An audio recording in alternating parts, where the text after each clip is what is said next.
नमस्कार। चुनाव पर हमारे खास कार्यक्रम जनादेश में आपका स्वागत है। मैं हूं प्रखर श्रीवास्तव। 89 सीटें और 89 महारथी भी ऐसे वैसे नहीं। पार्टी के राष्ट्रीय अध्यक्ष, 6 केंद्रीय मंत्री, 3 राज्यों के मुख्यमंत्री, 2 राज्यों के उप मुख्यमंत्री, राष्ट्रीय संगठन के 15 धुरंधर नेता और 46 सांसद। बीजेपी ने गुजरात में एक साथ एक ही दिन एक ही बार में अपनी 89 महारथियों को प्रचार के मैदान में उतारकर चुनावी घमासान को एक नई दिशा दे दी है। आज जनादेश में हम जानेंगे कि बीजेपी के इस धुआंधार प्रचार का कैसा रहा असर। साथ ही बात करेंगे कि गुजरात चुनाव में क्यों हुई वीर सावरकर की एंट्री। साथ ही आपको बताएंगे कि गुजरात में कौन लेकर घूम रहा है बुलडोजर। लेकिन शुरुआत बीजेपी के धुआंधार प्रचार से।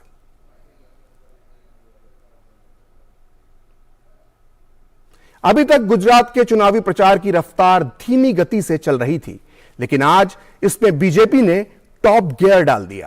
पहले चरण में राज्य की 19 जिलों की 89 सीटों पर 1 दिसंबर को होने वाले मतदान को देखते हुए बीजेपी ने अपने बड़े नेताओं, मुख्यमंत्रियों, सांसदों, विधायकों और कार्यकर्ताओं की पूरी सेना उतारकर विरोधियों पर कारपेट बॉम्बिंग कर दी है। सौराष्ट्र, कच्छ और दक्षिणी गुजरात में हुए इस तूफानी प्रचार पर देखिए हमारी यह खास रिपोर्ट।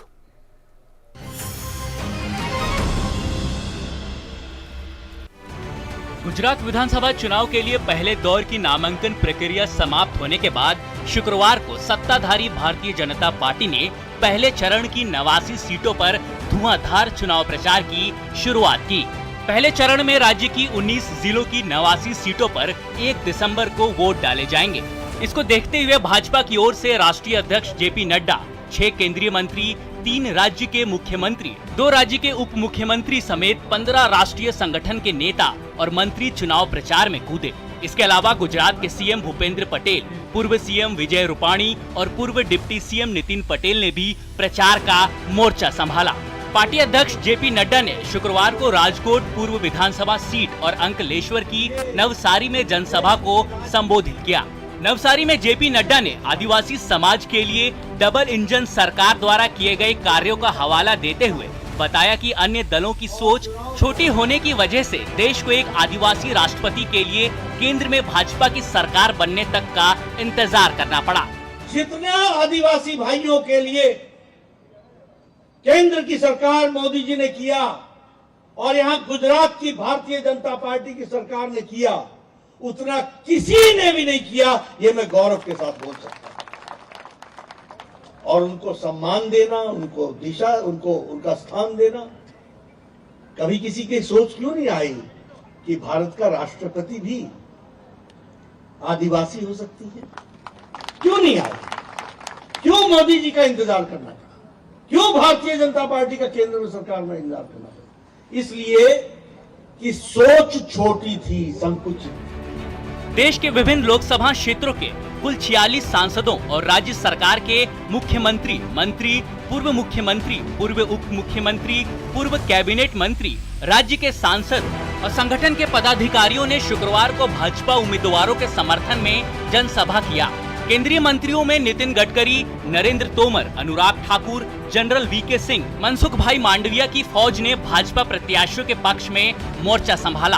केंद्रीय सूचना एवं प्रसारण मंत्री अनुराग ठाकुर ने राज्य की मांगरोल, मांडवी, बारडोली और सूरत पश्चिम सीटों पर रैली कर विपक्षी दल कांग्रेस को आड़े हाथ लिया।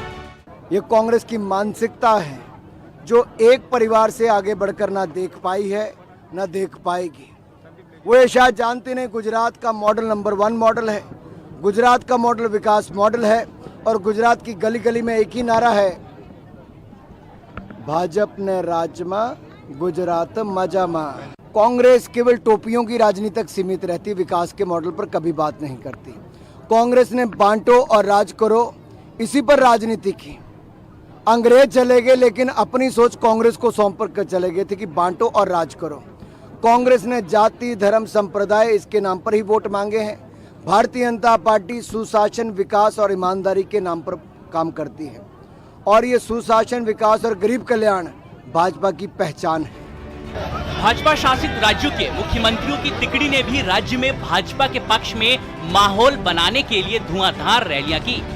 उत्तर प्रदेश के मुख्यमंत्री योगी आदित्यनाथ ने वांकानेर, भरूच के वर्दिया और सूरत के मोरबी जिले की 3 जनसभाओं को संबोधित किया। असम के मुख्यमंत्री हेमंत बिस्वा शर्मा ने कच्छ जिले की अंजार, गांधीधाम और सूरत सिटी, कामरेज सिटी पर रैली की, तो मध्य प्रदेश के सीएम शिवराज सिंह चौहान ने कच्छ जिले के मांडवी, अब्दासा और मोरबी भावनगर पश्चिम विधानसभा सीट पर भाजपा के लिए प्रचार किया। कांग्रेस न आपके सुख दुख में सहभागी बन सकती है, कांग्रेस न आपकी आस्था का सम्मान कर सकती है, कांग्रेस न देश की सुरक्षा कर सकती है, कांग्रेस न वैश्विक मंच पर भारत को प्रतिष्ठा दिला सकती है, कांग्रेस भारत को दुनिया की सबसे बड़ी अर्थव्यवस्था के रूप में भी स्थापित नहीं कर सकती है।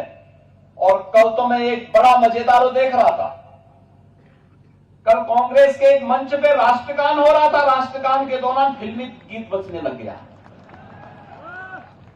ये तो इनकी राष्ट्रभक्ति है। राष्ट्रगान का भी सम्मान नहीं कर सकते। भोजपुरा के मेरे बहन और भाइयों, नरेंद्र मोदी है कल्प वृक्ष, जो जरूरत है वही मिलेगा, और केजरीवाल है बबूल का पेड़, केवल कांटे ही गड़ेंगे। राहुल बाबा खरपतवार है, ये फसल ही खराब कर देगा। ये कांग्रेस, ये आप, ये देश से संतोष और चैन साफ कर देंगे। जो ब्रिटिश हमारा ऊपर हुकूमत चलाया करता था, अभी मोदी जी ने ब्रिटिश इकोनॉमी को पीछे रखकर भारत को आगे बढ़ा दिया। और अगर ऐसा ही रफ्तार में हम चलते रहे तो 2029 तक हम दुनिया का 3rd अर्थव्यवस्था बन जाएगा, 3य अर्थव्यवस्था बन जाएगा। राज्य में धीरे धीरे रफ्तार पकड़ रही चुनाव प्रचार में भाजपा ने शुक्रवार को नेता, कार्यकर्ता, विधायकों और मंत्रियों की फौज उतार अपनी खास प्लानिंग और कॉर्पोरेट बॉम्बिंग के जरिए गुजरात विधानसभा चुनाव प्रचार की सरगर्मी को अचानक से बढ़ा दिया है। जाहिर है, प्रचार की ये कॉर्पोरेट बॉम्बिंग पार्टी को प्रचार में अन्य दलों पर मानसिक बढ़त दिलाएगा, बल्कि आम मतदाताओं को अपने पक्ष में लामबंद करने में बढ़त भी दिलाएगा। गुजरात में बीजेपी का लक्ष्य है 150 सीटें जीतना, और इस लक्ष्य को पूरा करने के लिए बीजेपी ने पहले चरण की 89 सीटों पर अपनी पूरी ताकत दिखा दी है। ये ताकत कितनी कामयाब होगी, बीजेपी की ये रणनीति कितनी सफल होगी, इस पर हमारे संवाददाता नीरज सिंह ने केंद्रीय मंत्री और बीजेपी के स्टार प्रचारक अनुराग ठाकुर से खास बात की।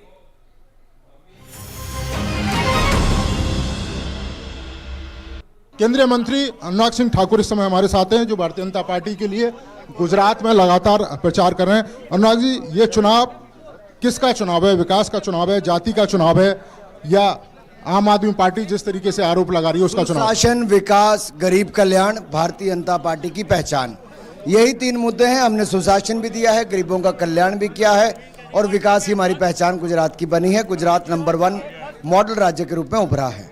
150 सीटों का लक्ष्य भारतीय जनता पार्टी ने रखा है, कांग्रेस भी 125 की बात कर रही है, और इधर आम आदमी पार्टी भी कह रही है कि गुजरात की जनता हमारे पर। मैं चुनौती देता हूं, अगर कांग्रेस 25 सीट भी पा जाएगी तो जो आप बोलोगे। दूसरा, जिस तरीके से लगातार प्रचार किया जा रहा है, प्रथम चरण की सभी सीटों पर तमाम केंद्रीय मंत्री, मुख्यमंत्री यहां पर पहुंचे हैं, तो ये कौन सी रणनीति है कि एक साथ मतलब कॉर्पोरेट बॉम्बिंग करें? जनता पार्टी के पास नेताओं की फौज है। दुनिया के सर्वाधिक लोकप्रिय नेता नरेंद्र मोदी से लेकर आम कार्यकर्ता अनुराग ठाकुर की तरह सड़कों पे उतरे हैं और जनता का विश्वास प्राप्त कर रहे हैं। सिविल कोड को लेकर भी आपने बयान दिया कि उसको लागू। सिविल कोड हमने उत्तर प्रदेश, उत्तराखंड, हिमाचल जैसे राज्यों में करने की शुरुआत कर दी है, बाकी जगह भी करेंगे। चलिए, धन्यवाद। तो ये हमारे साथ केंद्रीय मंत्री अनुराग सिंह ठाकुर, जिनका कहना है कि भारतीय जनता पार्टियों के पास नेताओं की कमी नहीं है, और यही कारण है कि लगातार गुजरात विधानसभा चुनावों में तमाम केंद्रीय नेता मैदान में उतरे हैं ताकि पार्टी के प्रत्याशियों को जीत सुनिश्चित करा सकें। कैमरामैन अजीत के साथ नीरज सिंह, डीडी न्यूज, गुजरात। तो केंद्रीय मंत्री अनुराग ठाकुर का यह दावा था कि चुनाव में कांग्रेस 25 सीट भी नहीं जीत पाएगी। जनादेश में अभी वक्त है एक छोटे से ब्रेक का, आप देखते रहिए डीडी न्यूज।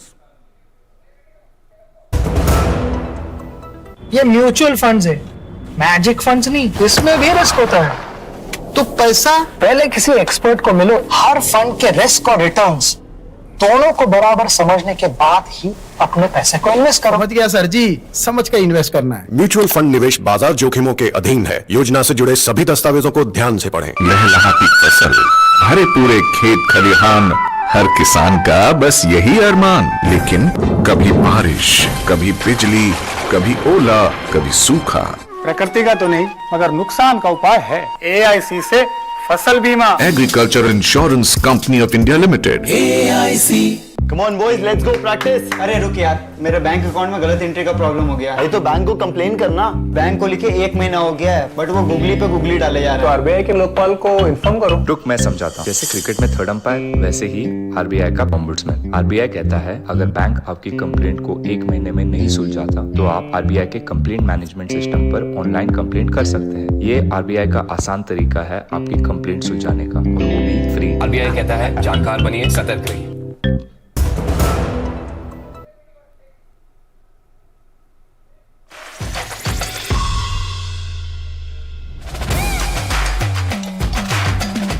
जब आपने टोक्यो में ब्रॉन्ज मेडल जीता था तो एक सवाल के जवाब में आपने कहा था कि मुझे इसका रंग बदलना है। 2024 में जो पेरिस ओलंपिक उसमें पूरा करूं और जो मेडल है उसका रंग चेंज करने की मैं पूरी कोशिश करूंगा। मिट्टी के जो खड़ा है उस पर आप दोबारा फोकस कर रहे हैं। मिट्टी से ही मैं यहाँ तक आया हूँ, क्योंकि स्टार्टिंग में मैंने वहीं से की है, उसमें हमें पावर मिलती है। देश में खेलों का विकास भी जो है वो बहुत तेजी से हुआ है और पिछले 8 साल के दरमियान इसने एक नई बुलंदी हासिल की। गवर्नमेंट का पूरा सपोर्ट मिल रहा है।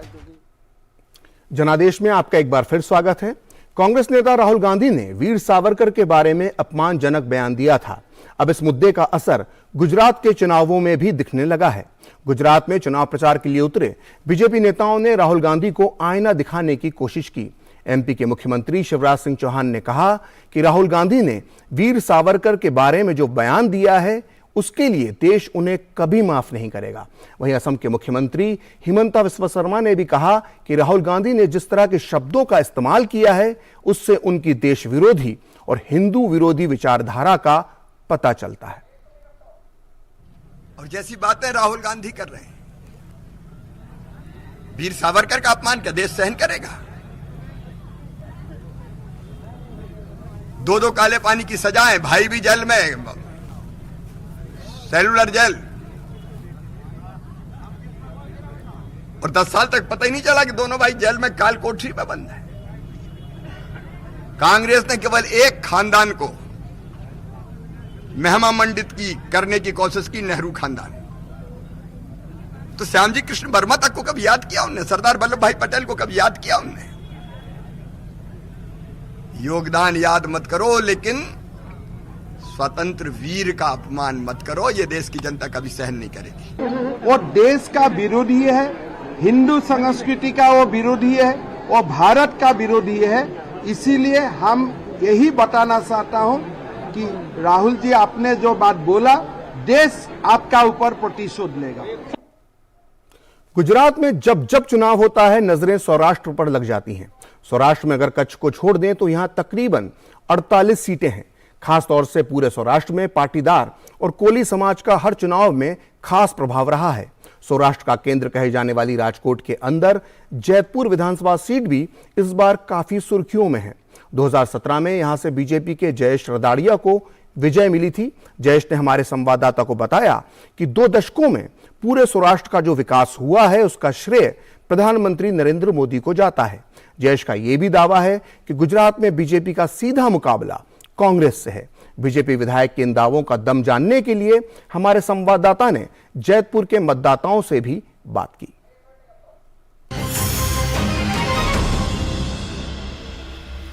जैसे दिल्ली का सफर यूपी के रास्ते होकर जाता है, वैसे ही गुजरात विधानसभा में किसकी बहुमत होगी, किसकी सरकार बनेगी, वो सौराष्ट्र तय करता है।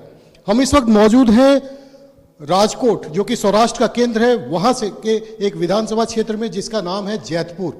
और यहाँ पे हमारे साथ हैं बीजेपी के जो वर्तमान में विधायक हैं, इसी पर बीजेपी ने इस बार भी भरोसा किया है। उनसे हम बात करते हैं। राधवड़िया जी हैं, उनसे पूछते, इस बार आप यहाँ से विधायक रहे लगातार 2 बार, इस बार और पिछले चुनाव में अगर हम फर्क देखें, क्या लोगों के में क्या रुझान, क्या परिवर्तन देख रहे हैं?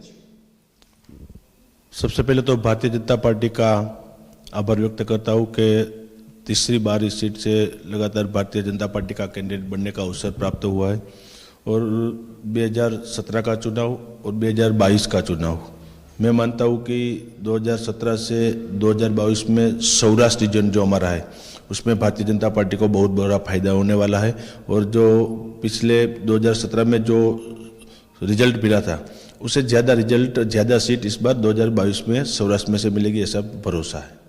2012 के चुनाव करें, बीजेपी ने काफ़ी अच्छा प्रदर्शन किया था यहाँ पे, लेकिन 2017 में कांग्रेस का अगर प्रदर्शन देखें सौराष्ट्र में तो वो ज़्यादा बेहतर था। एक पाटीदार आंदोलन भी एक मुद्दा था, अब तो हार्दिक पटेल भी बीजेपी में। ऐसे में क्या देखते हैं कि इस बार पाटीदार समाज जो है उनका रुख किस ओर दिख रहा है? पाटीदार समाज पहले से भारतीय जनता पार्टी से जुड़ा हुआ है और इस बार सौराष्ट्र में पाटीदार समाज का वोट भारतीय जनता पार्टी को मिलेगा और सबसे ज़्यादा सीट सौराष्ट्र में वो भारतीय जनता पार्टी को मिलेगी, क्योंकि ऐसा इस चुनाव में कोई ऐसा मुद्दा नहीं है और भारतीय जनता पार्टी को बहुत बड़ा बेनिफिट मिलने वाला है। मुद्दे क्या है इस बार चुनाव में? लगातार आपकी सरकार रही है यहाँ पर, इस बार मुद्दे क्या है जो जनता के बीच में जाने पर जनता की अपेक्षाएं क्या है?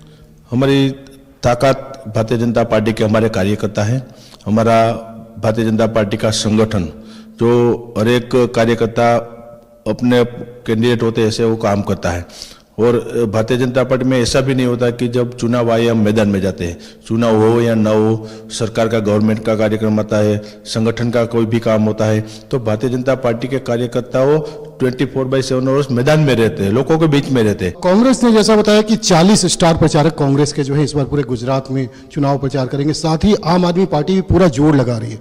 क्या देखते हैं आम आदमी पार्टी, कांग्रेस कितनी मजबूती से इस बार यहाँ पर?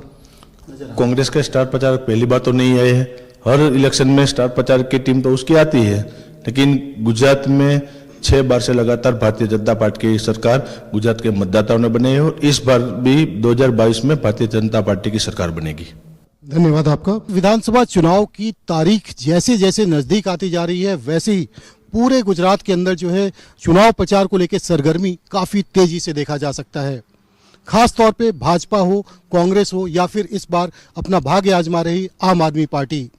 लेकिन सबसे जरूरी है कि यहाँ के मतदाताओं का क्या कहना है, मतदाता क्या चाहते हैं इस बार, क्या मतदाता जो है यहाँ पर जो डेवलपमेंट का मॉडल जो पूरे देश में दिखाया जा रहा है, क्या मतदाता उससे प्रभावित है? क्या मतदाताओं को लगता है कि यहाँ पर जो है डेवलपमेंट हुआ है या फिर वो बदलाव की ओर इस बार रुख कर रहे हैं?